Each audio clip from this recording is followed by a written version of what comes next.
back. In the chapter of preventive medicine and obstetrics, pediatrics, and geriatrics, in today's session, we will be discussing about the maternal mortality ratio, MMR. So let us begin with the maternal death. The definition of maternal death is the death of the woman while pregnant or during delivery or within the 42 days, that is 6 weeks after the delivery or the termination of the pregnancy, irrespective of the duration and the site of pregnancy, from any cause which is related or aggravated by pregnancy or its management, but not accidental cause or an incidental cause. So let us divide the definition and memorize it. So see, maternal death. Maternal death is what? The death of the women. Maternal is who is pregnant. So death of the woman who is pregnant. The death can occur either when the woman is pregnant, or it can occur either during the delivery, during the process of labor, or during the delivery the mother can die. Again it falls under MMR.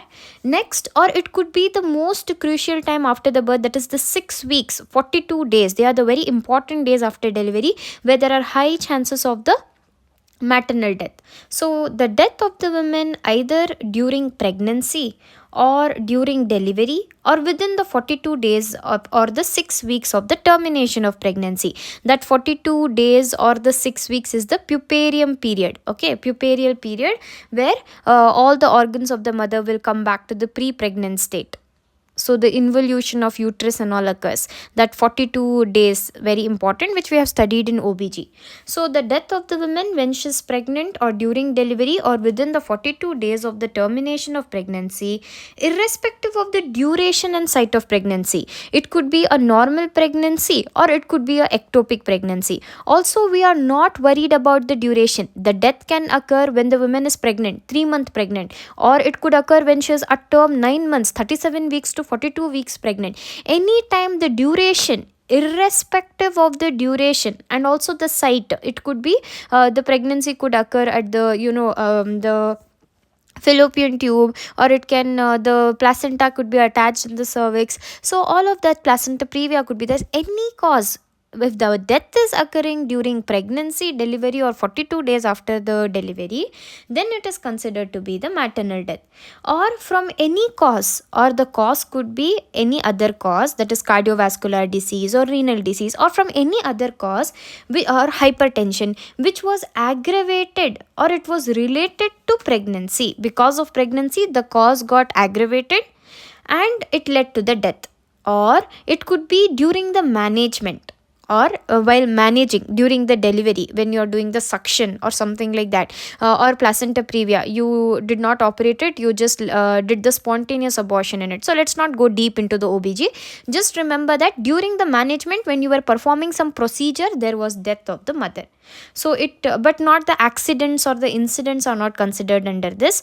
Only thing you have to remember, it is related to pregnancy, delivery, or 42 days after delivery, irrespective of its duration or the site of pregnancy, and it could be the any cause which is aggravated because of the pregnancy, okay, or during its management. The International Classification of Diseases classified the maternal death into direct obstetric cause and the indirect obstetric deaths. So we know the death because of the direct obstetric causes leading to death, and the indirect obstetric causes leading to maternal death. Those direct obstetric causes, those which are resulting from obstetric complications of the pregnancy, labor, or puerperium intervention.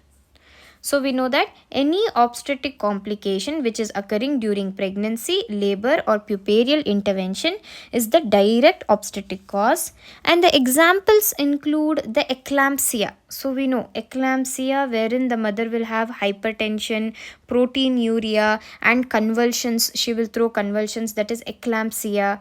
And then abortion which is occurring, and then hemorrhages, the bleeding which is occurring. Okay, so these are the direct obstetric causes. There could also be the infections and all such during the labor. It could be obstructed labor, and during pregnancy, infections. These are all the direct obstetric causes.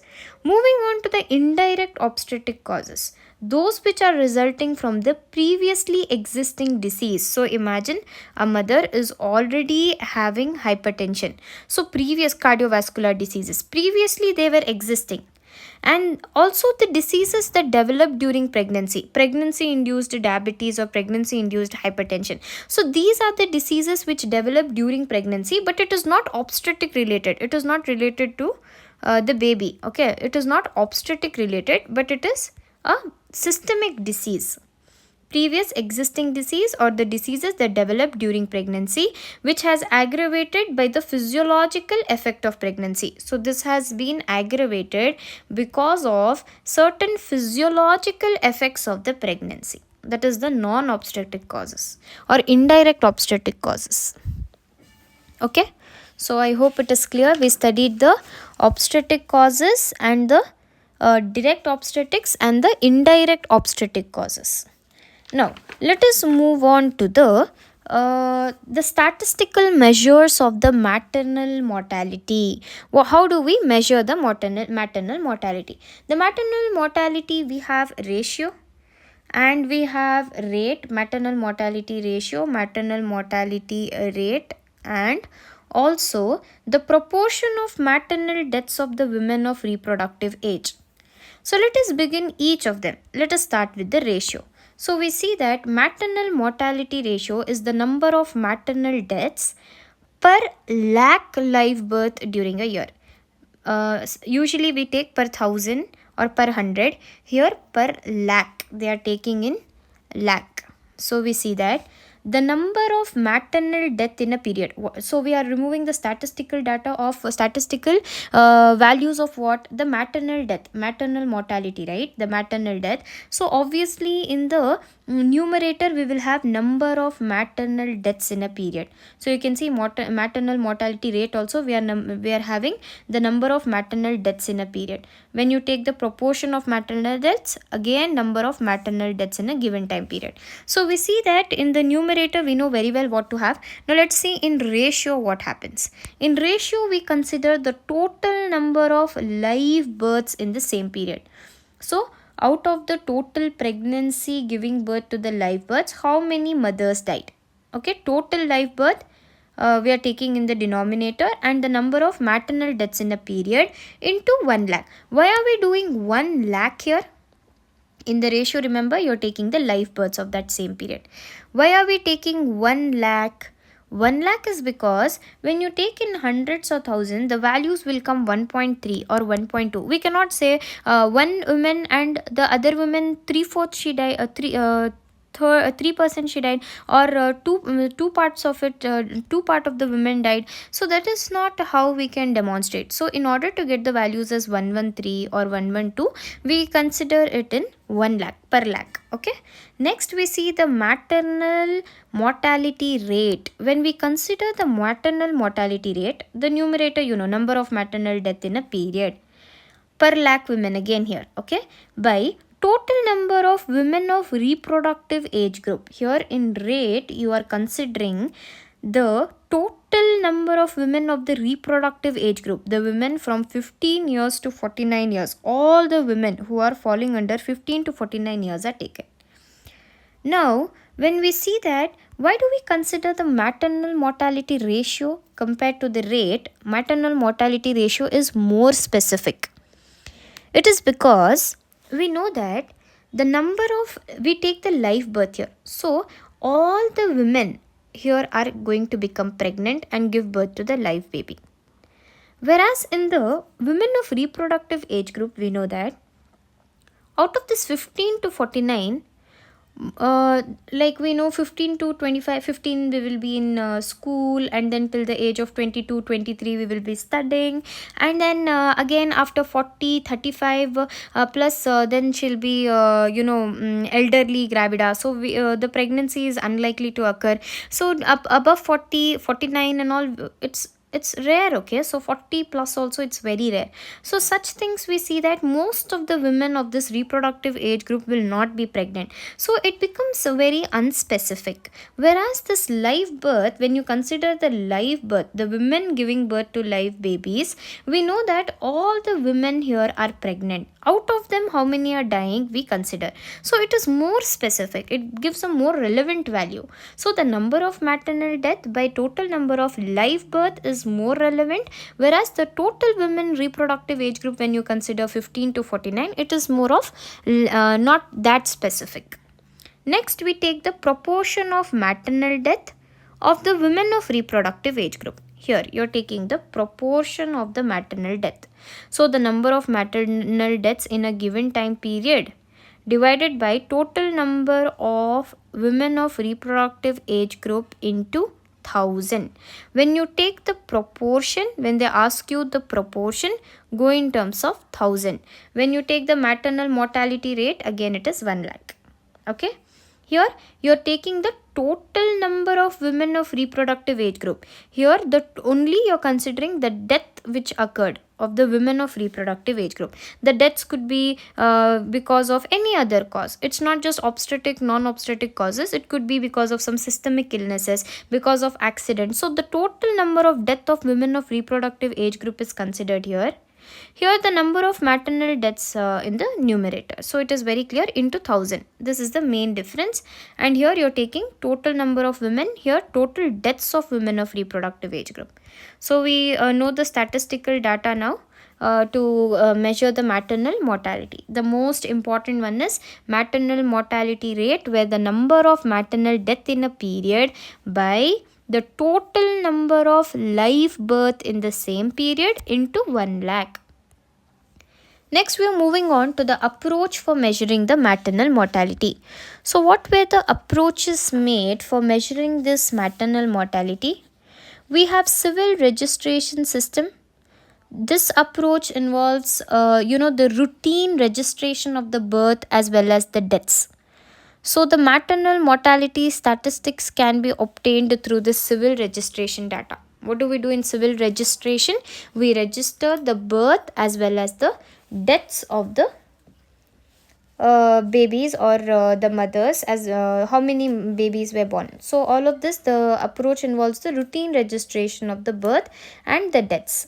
Next, we have the household survey. In the household survey, where the civil registration data will not be available, we go for an alternative, that is household survey.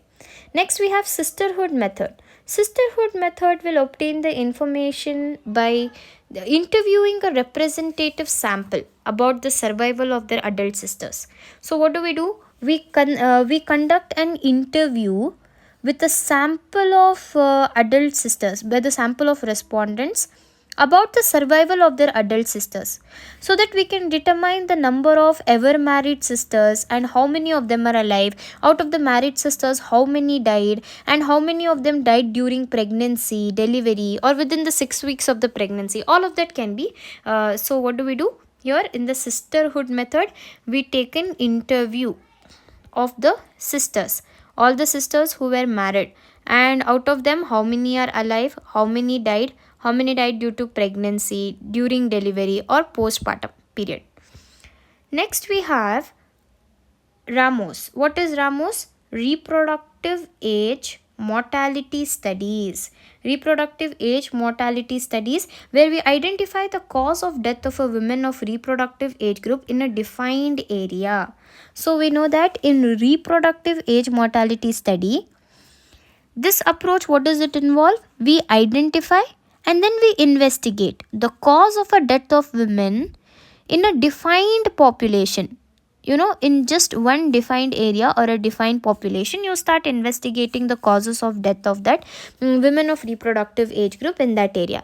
Next, we have verbal autopsy. So we see that in verbal autopsy, what happens? The interview with the family or community members is done. So what do? We interview the family members or the community members Also where the medical certificate of cause of death is not available, the verbal autopsy will be used, because we don't have the medical certificate. We have to inquire the family as well as the community members, and we record the birth and death. They are collected among the small populations. Using this verbal autopsy surveillance, we usually it is followed in the developing countries, where the small group of population, we ask them about the births and death, and we record the data. Lastly, we have rhyme and census. So rhyme, RHIME, it represents R stands for representative, HI is the household interview, and ME is medical evaluation. You can remember like this.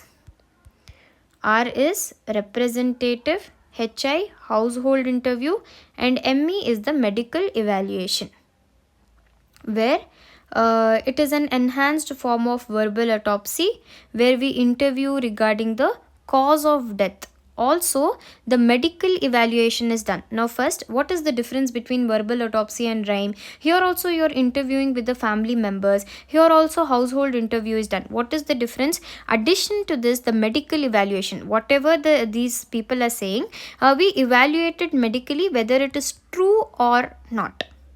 It is an enhanced form of verbal autopsy. Then we have census. Census eliminates the sampling error. So we know a national census with some limited amount of questions, they will produce an estimate of the maternal mortality. So we can eliminate the sampling errors. So the breakdown of the results can be done, including the geographic subdivisions as well as the social strata can be done. So in that area, so geographic distribution as well as the subdivisions can be made. In that particular area, how many died because of pregnancy? So limited questions you take, you go inquire about it, and you get a social strata as well as the detailed information of the results. And it eliminates the sampling errors which can happen because of this verbal autopsy or rhyme. Next, we are moving on to the incidence of the MMR.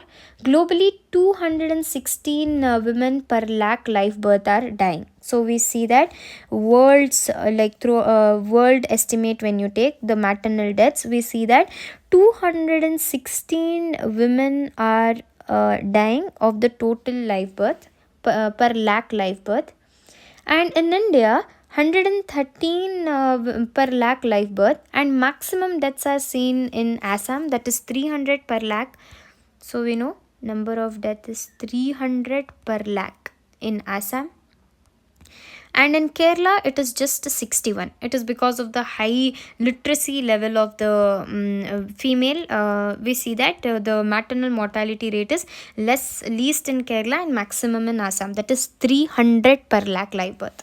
And the maternal mortality rate in the developing regions is 20 times higher compared to the developed countries. So like developing countries like in India, we see that the maternal mortality rate is 20 times higher. Next, we are moving on to the important thing, that is the causes of maternal death. So we know that most commonly the maternal deaths will occur from the third trimester to the first week after birth. So we know that 1, 2, 3. In the third trimester, the deaths are likely to occur, and also the first 7 days after birth. The first 7 days after the birth, the deaths are likely to occur. The mortality risk for the mothers, it is elevated within the first 2 days after birth. In this 7 days, the first 2 days are more dangerous. So we see that it is enhanced. The deaths are enhanced in the first 2 days. The deaths are enhanced. Mortality, that is 70% of the maternal deaths occur in the postpartum period, that is 42 days after the delivery. 70% of it occurs during the puerperium period, and 45% of the deaths occur during the 24 hours of the delivery. So the first day, that is 24 hours of the delivery, 45% of the deaths will occur. Okay, clear guys? Let us do it again. About 80% are due to the direct causes. So we know the direct causes which we studied earlier, that is obstetric complication like postpartum hemorrhage, eclampsia, all of that we'll discuss in detail. For now, remember that it is so we know when does the maternal mortality occur: in the third trimester, and also the first 7 days after birth. In that, the first 2 days are very the mortality risk are very high within the first 2 days after birth. And now 70% of the deaths will occur in the postpartum period, that is 42 days after delivery or 6 weeks. Okay, 70%, and 45% in the first 24 hours. 80% are because of the direct causes. So this completes. Next we move on to the medical causes, social factors, and under medical causes we have obstetric cause and non-obstetric cause. So let us see the obstetric causes. We have hypertension, hemorrhage, obstructed labor, infection, unsafe abortion, and toxemia of pregnancy, which is the most rare cause but still considered as a cause. So we see that the maternal deaths which are related to obstetric complication. So the maternal deaths associated with obstetric complications, we have hypertension in the women, hypertension, hemorrhage, bleeding, hypertension, hemorrhage, and obstructed labor. The baby is not able to come out. So obstructed labor, infections here. Next we have infection and unsafe abortion. Also the unsafe abortions, what the women do, unsafe abortion. Because of the unsafe abortion, septic infections can occur, sepsis can occur, and toxemia of the pregnancy. So all these are the direct causes. Again, now let us summarize the causes again. What were the causes? What all did we see? First one was in the women, hypertension, hemorrhage, obstructed labor, and other thing we saw, the unsafe abortion, infection, toxemia of the pregnancy. So this was the obstetric cause. Next we have non-obstetric causes which are leading to maternal death. Non-obstetrics, which they are non-obstetric. Okay, they are anemia, associated diseases, like she could have cardiovascular diseases, renal diseases, certain systemic associated diseases, sudden accidents, and malignancy. Even the cancer could be a non-obstetric cause for the mother to die, or the death of the mother. So let us memorize the non-obstetric causes again: anemia, associated diseases, accidents, and malignancy. Okay.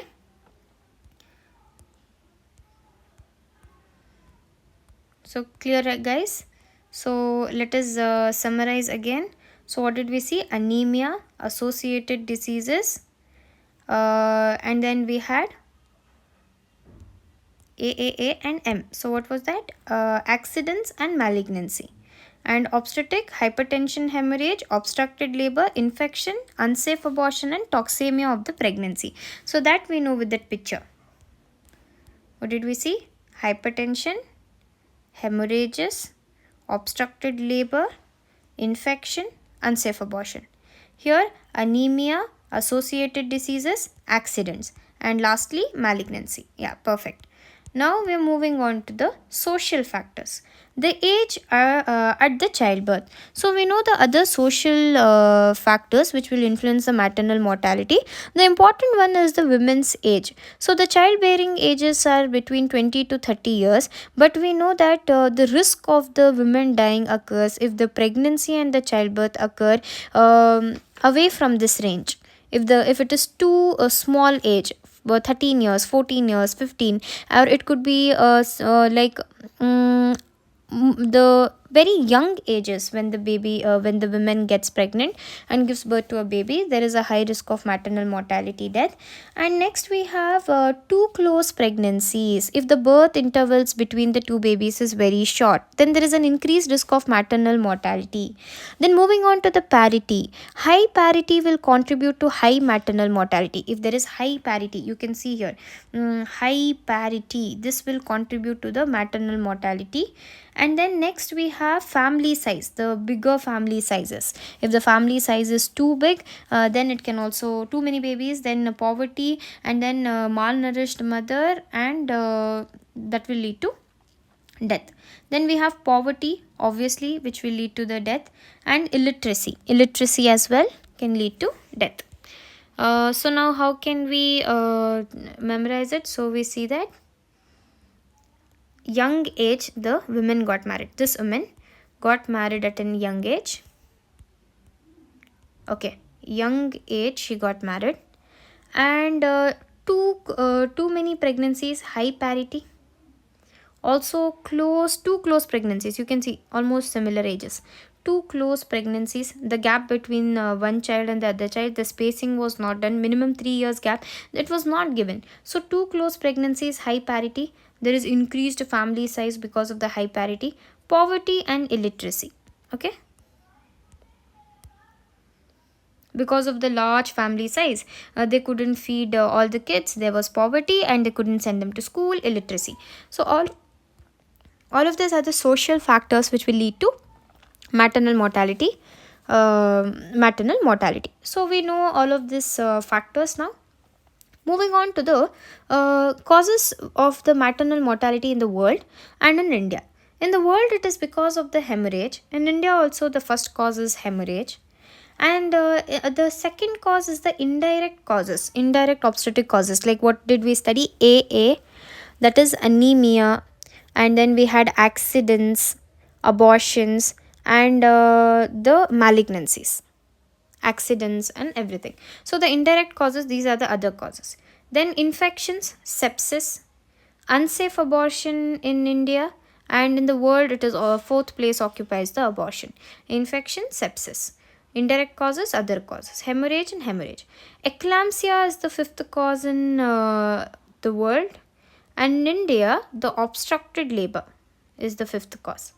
In the world, the sixth cause is obstructed labor, and here it is hypertensive disorders, eclampsia and hypertensive disorders. Only change is that you have to remember hemorrhage, indirect cause, other cause, infection, sepsis, abortion, unsafe, you have to remember, eclampsia, hypertensive disorders, obstructed labor. It occupies the sixth position in the world, and it occupies the fifth position in India. The percentages also you can just have a look. That is, hemorrhage is 25%, 38. Indirect 20, here 34. The infections are 15%, sepsis is 11% in India. Unsafe 13%, abortion is 8%. Eclampsia 12, obstructed labor 5%. Obstructed labor is 8%, in hypertensive disorders 5%. So we see that in India, the percentages as well as the thing we saw, only thing is obstructed labor occupies the fifth position and hypertensive disorder occupies the sixth position. Though the percentages are same, this is the order. Next, in India, approximately 50% of the maternal death is caused because of hemorrhage and sepsis. So we know that because of the hemorrhage and sepsis, about 50% of the maternal deaths are because of the hemorrhage and sepsis. Next, we move on to the preventive measures.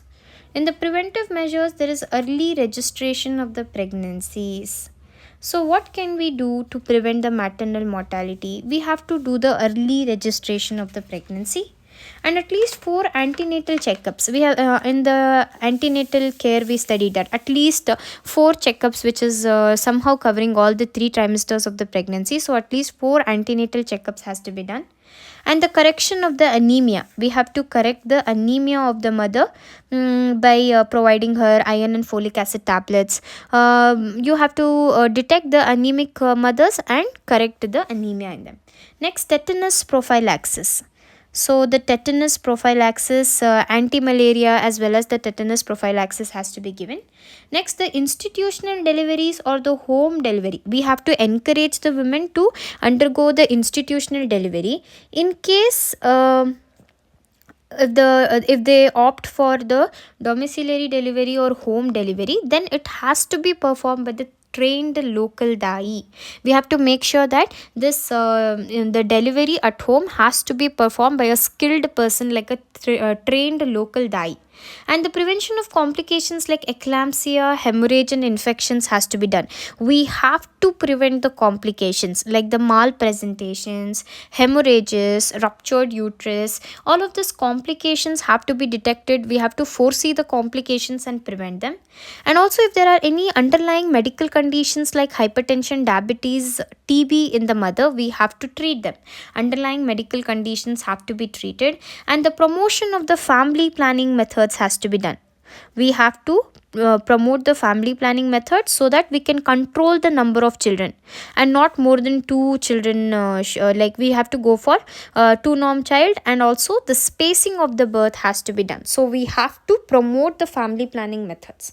And the safe abortion services, we have to bring awareness to the mothers regarding the safe abortion services, because most of the people in rural areas, they don't go to the doctors. They try some their own methods, and resulting in rupture of the uterus or septic abortion, and toxemia of pregnancy can occur, which is resulting in the maternal deaths. So how can we prevent the maternal death? By bringing in awareness about the safe abortion services which are available. So guys, what are the preventive methods? Register the pregnancies, at least 4 ANC. First, register the pregnancy. Antenatal checkups, 4 antenatal checkup. In the checkups, we have to correct the anemia, provide prophylaxis, tetanus prophylaxis, and then followed by that, for the delivery, the institutional delivery has to be encouraged, and we have to prevent the complications which could occur in the pregnancy or during the delivery, and prevent complications, treat the medical conditions. Institutional delivery has to be done. We have to treat the complications, prevent the complications, and treat the diseases. Any underlying diseases are there, treat them. You have to prevent the complications and promote the family planning and safe abortion services. So this was about the preventive measures. Lastly, for overcoming this maternal mortality, the government of India has brought in certain schemes. Let us see. The first one is Lakshya.